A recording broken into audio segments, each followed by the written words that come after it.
ब्रह्मलीन स्वामी आत्मानंद जी महाराज द्वारा दिए गए व्याख्यान को संपादित किया है डॉक्टर राजलक्ष्मी वर्मा जी ने। शीस जटा और बाहु विशाल, बिलोचन लाल तिरछी सी भौं हैं। तुन सरासन बान धरे, तुलसी बन मार्ग में सुठी सो हैं। सादर बार ही बार सुभाएं, चितै तुम त्यों हमरो मन मोहें। पूछत ग्राम बधू सिय सो, कहो सांवरे से सखी रावरे को हैं। सीता जी से गांव की स्त्रियां पूछती हैं, जिनके सिर पर जटाएं हैं, विशाल वक्षस्थल और लंबी भुजाएं हैं, अरुण वर्ण नेत्र हैं, भौहें तिरछी हैं, जो धनुष बाण और तरकश धारण किए हुए वन के इस मार्ग में बड़े भले लग रहे हैं, और स्वभाव से ही तुम्हारी ओर जिनका बार बार आदरपूर्वक देखना हमारा मन मोह रहा है। बताओ तो हे सखी, वे सांवले से कुंवर आपके कौन होते हैं? सीता जी श्री राम उन्हें बार बार देख रहे हैं। यह सुनकर गदगद भी होती हैं और संकुचित भी। वे दृष्टि नीचे किए बैठी हैं। ग्राम वधुओं के कौतूहल भरे इस प्रश्न के उत्तर में वे पहले लक्ष्मण जी का परिचय देती हैं। सहज सुभाय सुभगतन गोरे, नाम लखनु लघु देवर मोरे। सरल स्वभाव के सुंदर से गौर वर्ण वाले कुंवर मेरे छोटे देवर हैं और उनका नाम लक्ष्मण है।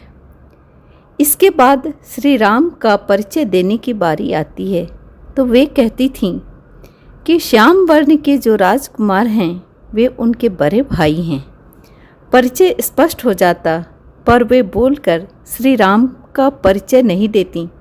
वे मुख पर घूंघट डालकर तिरछी दृष्टि से श्री राम की ओर देखती हुई संकेत से उन्हें अपना पति बतलाती हैं।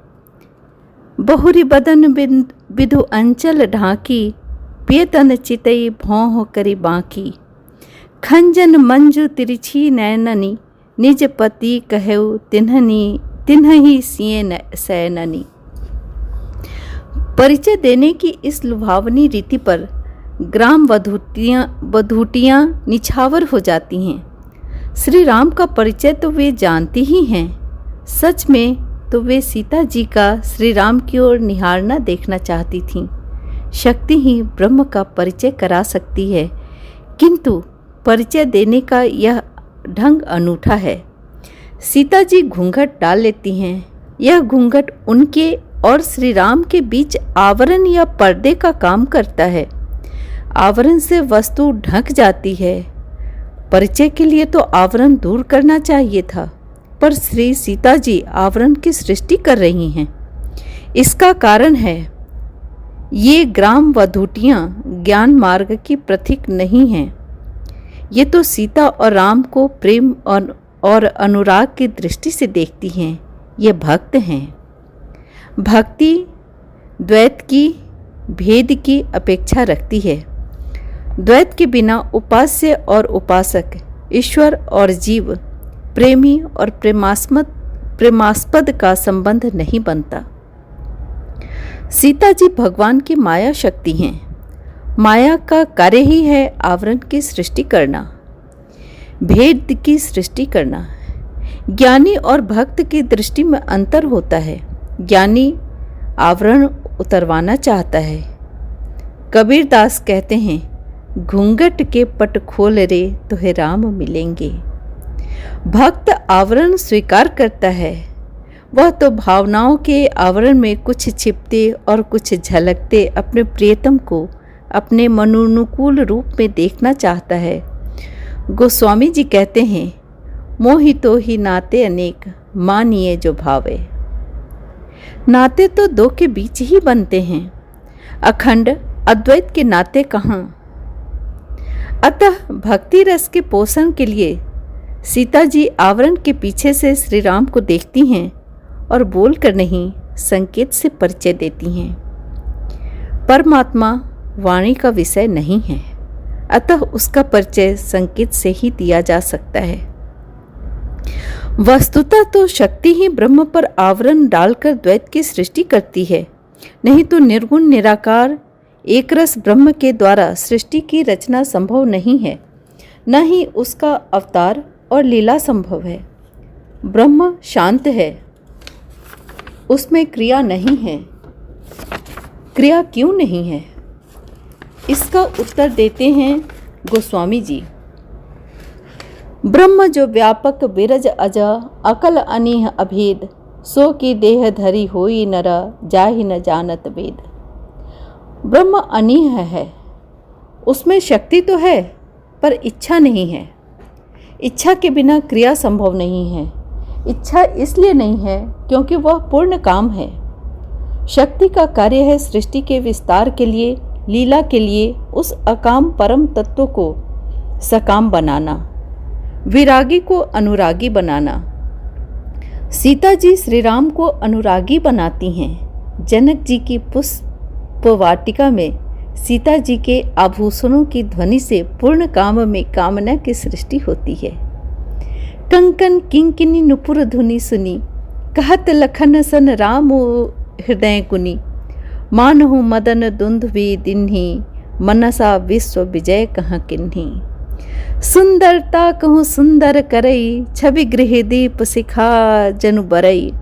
तात जनक तनया यह सोई, धनुष यज्ञ जहि कारण होई। करत बत कही अनुज सना, मन सिय रूप लुभान। मुख सरोज मकरंद छवि, करई मधुप इव गान। लक्ष्मण जी श्री राम में इसी राग का उदय चाहते थे। यदि श्री राम के हृदय में इस राग का उदय न होता तो धनुर्भंग भी नहीं होता, न ही आगे उनकी नर लीला का विस्तार हो पाता। सीता जी जनकपुरी में उद्भव रूपा, अयोध्या में स्थिति रूपा और लंका में संहार रूपा हैं।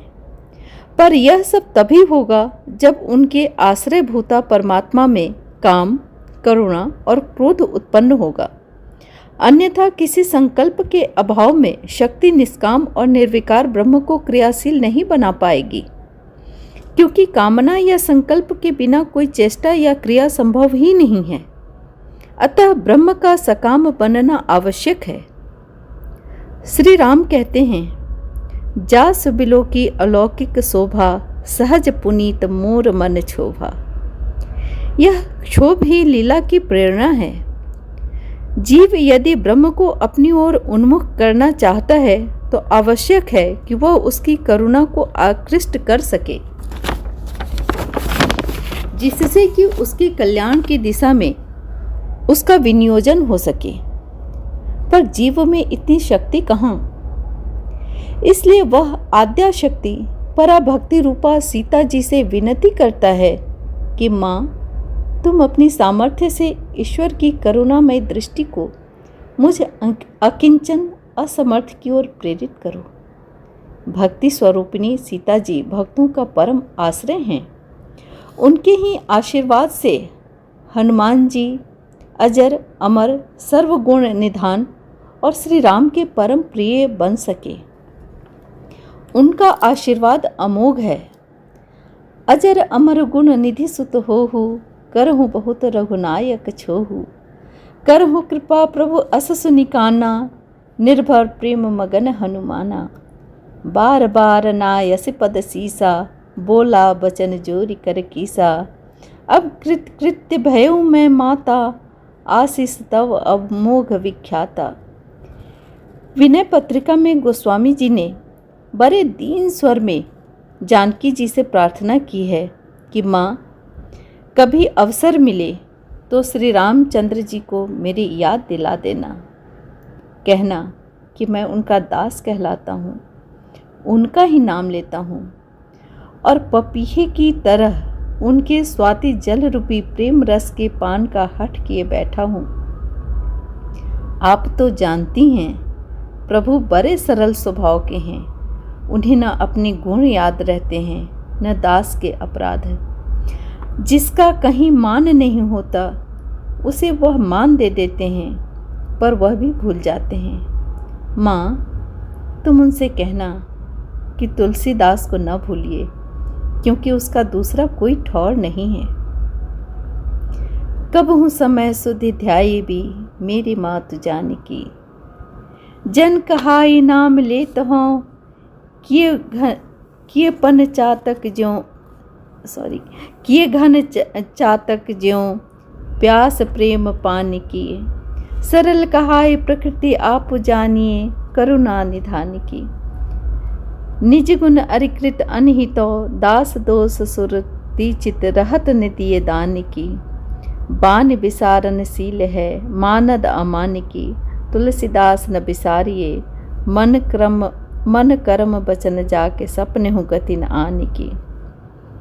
कब हूँ समय सुधि ध्याई भी मेरी मातु जानकी, जन कहाई नाम लेत हों कि पन चातक ज्यों प्यास प्रेम पान की। सरल कहाई प्रकृति आप जानिए करुणा निधान की। निज गुण अरिकृत अनहितो दास दोष सुरति चित रहतन दिए दान की। बान विसारन शील है मानद अमान की। तुलसीदास न बिसारिए मन कर्म बचन जाके सपने हूँ गति न आन की।